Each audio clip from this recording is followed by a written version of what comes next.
he would stop us, say it again, say it correctly, and it was frustrating then. But now, but now I realize it was all those little seeds that he was sowing into us, and that made a difference.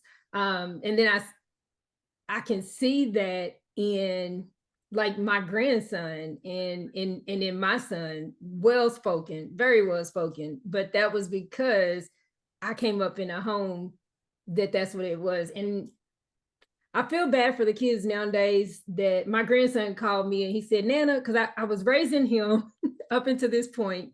I tried to give him back to his dad a couple months ago, but like I have his cell phone where I control it. He was like, Nana, can you just unlock my phone? No, I cannot. You get this many hours a day. And once you hit that limit, you go get a book, go outside, go do something. And it frustrates him. But I see the kids nowadays who wouldn't know what an encyclopedia is, who can't open up a dictionary and find a word for you if they had to. I remember getting my grandson his first watch. And he said, well, what does it do then? I said, it tells time, baby. He said, okay, watch, what time is it? And I was like, oh my God, it's not Siri or Google, baby, or Alexa. Like, but he thought it was just going to tell him the time instead of him having to learn. And so my parents kept challenging us. My mom always came up with creative learning games. My dad was making us do reports. Like they kept instilling that in us.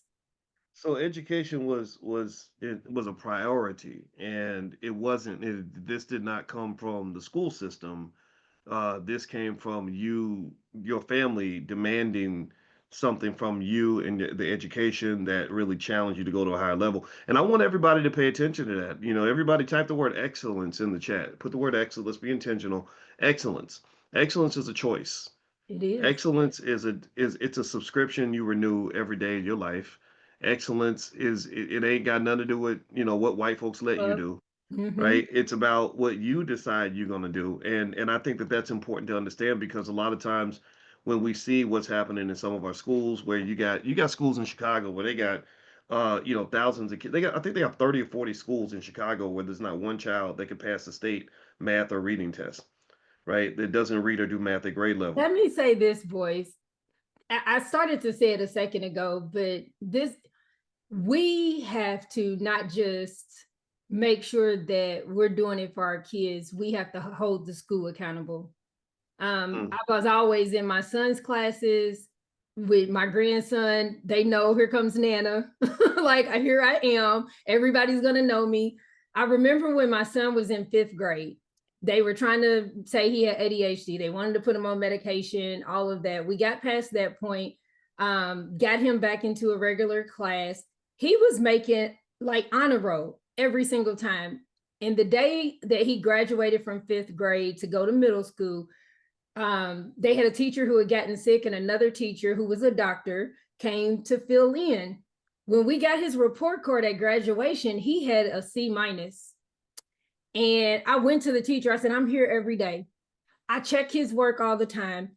When did this happen that this grade went from an A to a C?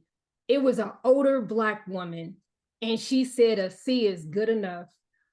I lost it. I remember my ex-husband Dwayne, he's kind of taking my son. He's like, oh, let's go back away. It's about to go down. I looked at her. I said, how dare you? Of all the people, you have a doctorate degree and you're an educator. If anybody should be encouraging this little Black boy to do his best, if you've seen that all year he had straight A's and or A's and B's, that means he's got the capability to make A's or B's. How dare you tell him that a C or a C minus is good enough? I was livid. I relived it again here recently.